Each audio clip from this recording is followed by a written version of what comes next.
Hello, Sonny. I'm good, and you? Yeah, I'm good. Thanks for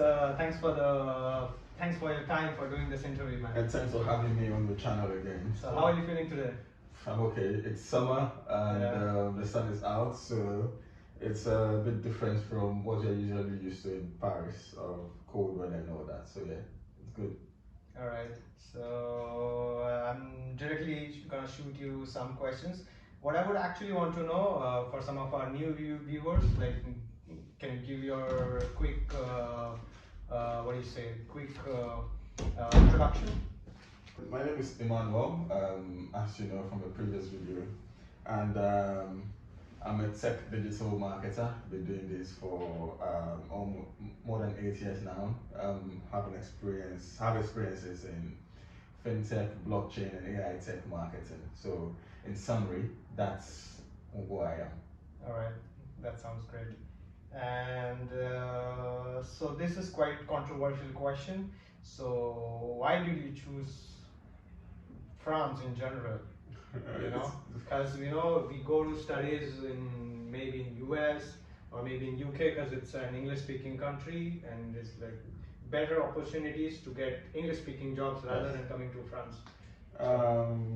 So interestingly, I didn't choose France initially. Actually, probably thought about the UK for a bit, but I was almost going to South Africa, actually, to probably Wits University, which is one of the leading universities in the world. Actually, I was going there. But I think the course they had was entrepreneurship and digital something, and I wanted something specifically digital marketing, so that was one. And I had a friend who was also planning to come to Paris. But then again, I also had this romanticized idea about the French language. Okay. Right, so that also played sort of in favor of France. So I chose France over South Africa because of that. And the friend that was going to come was supposed to come to France, but she didn't get a school actually. Okay. And I got a school, so I thought, so when it was actually time for me to come, I was a bit deciding, should I really come to France or should I go to South Africa? But then I was like, French language is romantic. I've always liked French language, so I made a decision to come to France. So yeah. All right, that was pretty clear. So let me take you back in time, basically, when we were students. So what was the student life over here, and what is an average budget that a student should have for their accommodation, for their groceries? See, interestingly, I'm not sure when I was a student, I would say I had the average student life. Because I came to France with actually some substantial savings. Okay. That's because I've worked for years, right? So I had savings. So you also can attest, I used to live in one of the most high-end places in France when I came in Levallois. I had a studio there where I paid not worth of almost 800 euros a month. Wow. That's expensive. That's how much I paid a month as a student. So I'm not sure I had the typical student life because I still did some traveling around Europe during that time, and I know the typical student will not be able to travel in those things, right? So I find it difficult to actually speak to the real student life, right? But for most people, they would probably need a job to be able to sustain the high cost of living in France. True. For 1 year, because during that period you can hardly really do any proper job. And living expenses is high, the rent is high, as you can see, because what I was paying for my monthly rent, it was more like a yearly rent from Ghana where I was coming from, right? So, and I had a bigger space, and more peace and quiet. I mean, we were only two in the whole compound, and I had a bigger space, right? But before I came, I had worked in tech for a while, and I'd saved money, so I didn't really feel the pinch then. As a student, I didn't feel the pinch. So I'm not sure I can speak typically to the typical student life because I didn't work for a year. For that whole year, that was okay. I remember. Yeah, so, but I think I had friends who actually who probably did extra jobs, who needed to stay in shared spaces to lower the cost of rent for them. So yeah. Yeah, true. Even I did some part-time thingy when I was in school. Yeah, so I never did. So yeah. All right then. So tell me what you do on weekends, or as you're working right now. What do you do on your free time on weekends? On weekends, most of the time, I'm actually still behind my laptop. Right. Most of the time on weekends. Like, my laptop is my favorite place to be. It's been my favorite place to be since I started working for years now. So that's something I do. But sometimes too, I watch Netflix. I watch music videos on YouTube. I'm not really that much of an out-sim type. Maybe once in a while I hang out with friends in restaurants once in a while, but that's very rare. Most of the time you see me in my house. And then I play PUBG video game most of the time. I play PUBG. And I got to know PUBG during the master's program. During that period when it was delicious to play PUBG, yeah? So during that period, and this other guy from Punjab, I forgot. Yeah, Pradeep. Pradeep. Yeah. No, Pradeep, the other guy. That guy, I Pradeep was, but so I got to know PUBG and I actually fell in love with it. So I still play PUBG till today. When I'm bored and I have nothing doing, I actually have a special phone for games, and PUBG is the main one. So yeah. All right. So talking about work, I mean, I know it's very difficult to change your student visa to a work visa. So I would want you to talk to our audience about what are the different kinds of visa that you can get and how to get it. All right. So when you're done with your master's degree, for instance, you have that 1 year period that you're given something called an APS. True. As a period where you can have a 1 year extended visa after your study to either look for a job or to start your own company, right? So that's one aspect, and it's so for me when we finished our master's program in October 2020, I was actually planning to change my student visa to an APS in that period because I had plans. I wasn't sure whether I wanted to look for a job or to start my own company because I had been an entrepreneur before coming to France. So during that period, I was also applying for jobs at the same time anyway. So both in France and in the UK because I didn't know what my chances were because of the language barrier in France. So I started the APS process, which was not easy. I wouldn't tell you that my experience. So the place you change your visa is called the Perfect 2, right? So it was not an easy process because the language barrier was a big deal. Sometimes they are very slow. Sometimes they'll tell you they can't find your documents, and if you don't understand French, it's a whole headache. So before you even come to France, if you want to have an easy life, it's either you know that you already know French to an extent, or the truth be told, there's no option, or maybe you don't come at all. Right? That's the truth of the matter. Go to an English-speaking country. So during that period, it was a bit of back and forth because they were not sure what my documents were and all of those things. And I got a job in about a month after finishing school. So I discontinued the APS conversion process and then changed it to a work visa, basically. So I mean, that was much easier and faster because you come to pay tax to them. So they were more attentive to me. Yeah. So guys, there are, I mean, like three types of visa, I would say. Actually four. First is your student visa when you first get into France, and second is the carte de séjour salaire. It is like a basic visa, basic work permit, and the third one is a passeport talent, which Emmanuel has. So basically, back in the day, it was around 38K. Your salary has to be 38K and above to get this visa, and now it is like around 42K to get a passport talent, and the other one is like a blue card. I don't know how much you have to earn. I think it's about 50K and about 50,000 euros and above. The only good thing about the blue card is like you can travel and work anywhere in Europe.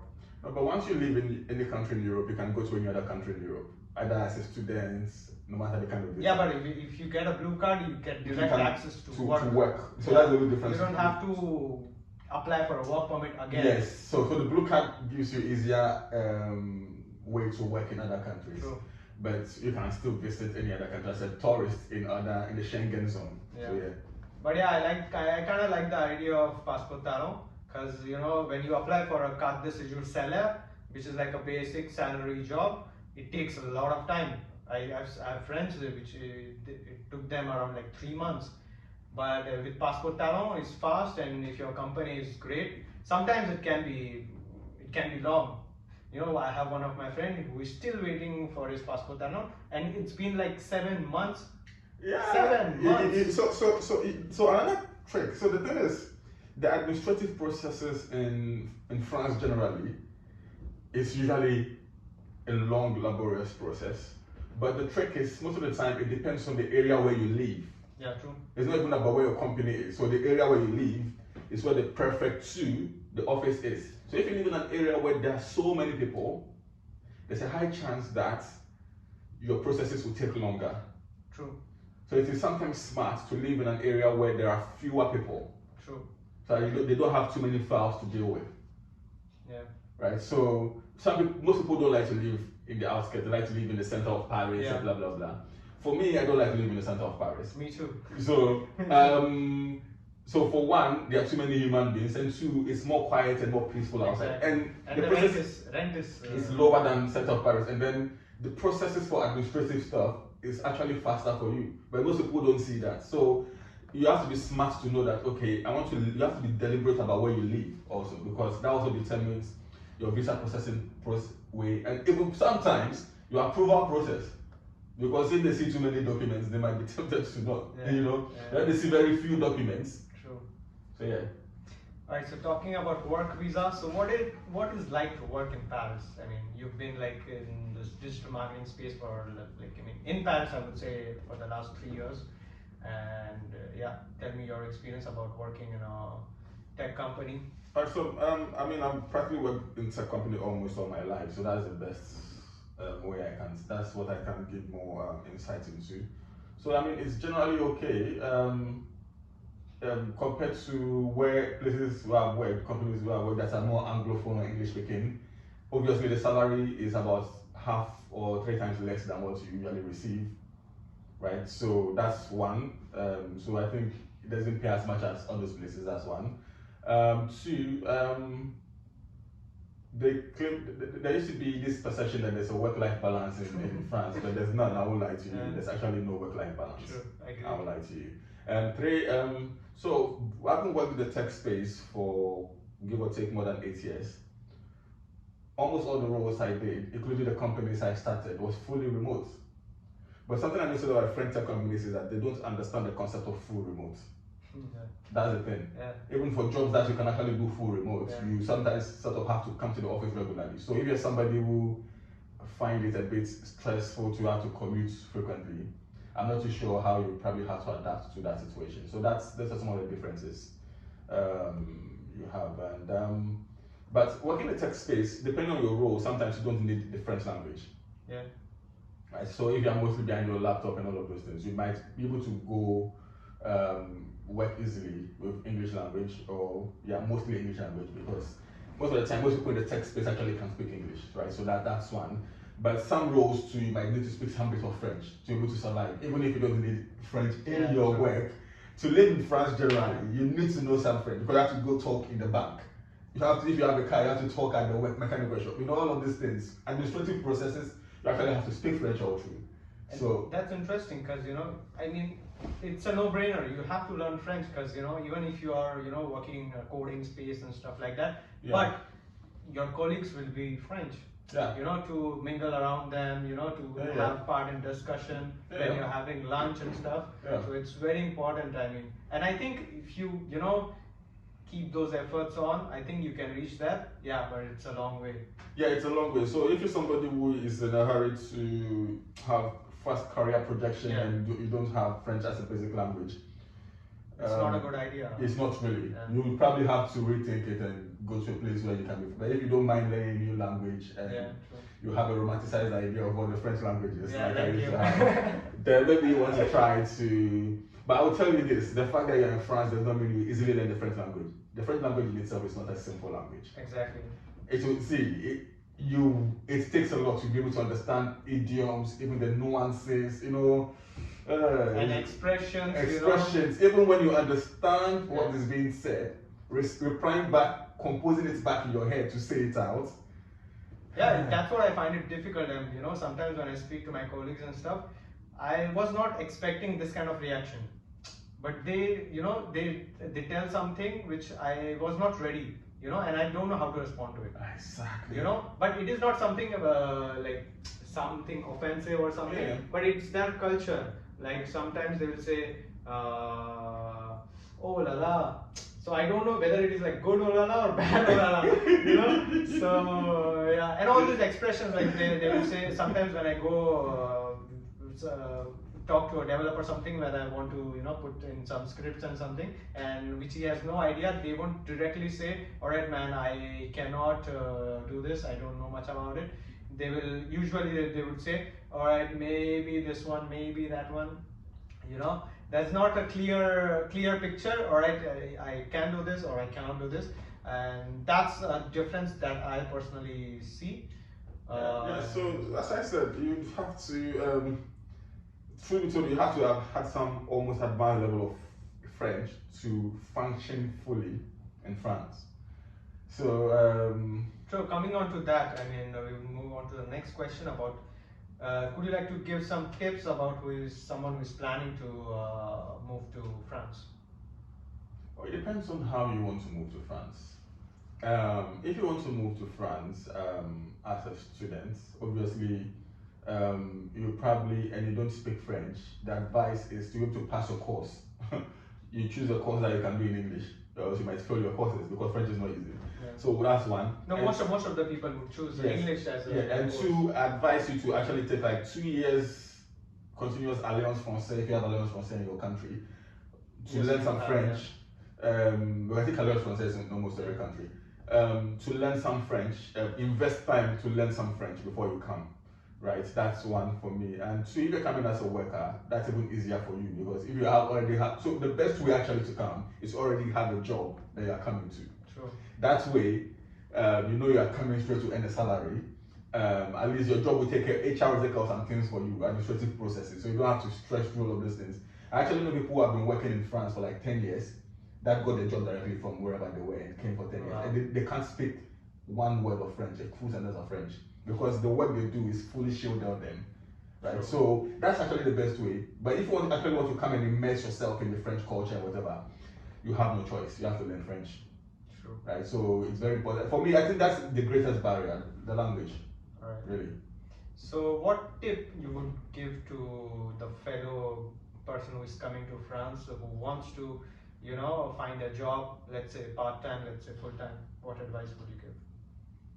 You're coming to France to find a job. You're coming first before you find a job. No, I mean like during their studies, let's say they want to search for a part-time job, and after their studies they want to, during the studies. Okay, so truth be told, as I told you, I didn't have the typical student experience of doing a part-time job. I don't know how to search for a part-time job. I won't lie to you. The best I can tell you, especially if I'm in tech, because if you're doing a master's, there's a time where you have to do an internship. True. Right, so it's better to start using job boards to look for jobs for your internship. Right. So that's one, yes, I can probably tell you. So use the platforms like Indeed. You might want to try LinkedIn, but sometimes I realize that LinkedIn is dead when it comes to job. It's all hype. My personal experience. LinkedIn worked great. Really? Okay, for me, I got my first CTI contract from LinkedIn. But it took you some time though. It wasn't easy. I remember you had to go back and forth and all of those things. So that's one. And two, you look for certain.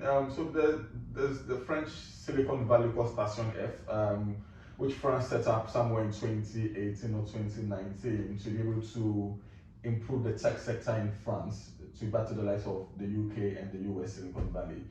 Most of those jobs they are actually in English. 70% of the jobs, if not 80, are in English, and it's tech. Right, so you can go to the Station F job board and then go there to search for your internship. And you can even do the same when you finish school and when you're about to finish in school. Don't wait till you finish school and start searching for jobs on those platforms, right? Especially because in 1 year or 2 years, your French cannot be at par. True. To do kind of thing. Yeah. So you would have to. Like it's been like 4 years for us, and we still. The person can really speak the basic French along, but when it comes to business level French, it's still a struggle. Yeah, because I mean, my experience, that what I speak in the streets, it's different is what I speak in offices, and that is challenging. Yes, because the French we speak on the streets is not the same thing that you can speak in the office. Exactly. Right, so the one in the streets, we can muscle it and raffle it and go, but the guy will understand what you're saying, and it works. But in the office, no. So Alright, man, it was great chatting with you, man. Thanks for having me, Sunny. It was cool to get insights in your life in Paris. It's been quite some time now, 4 years. It's huge.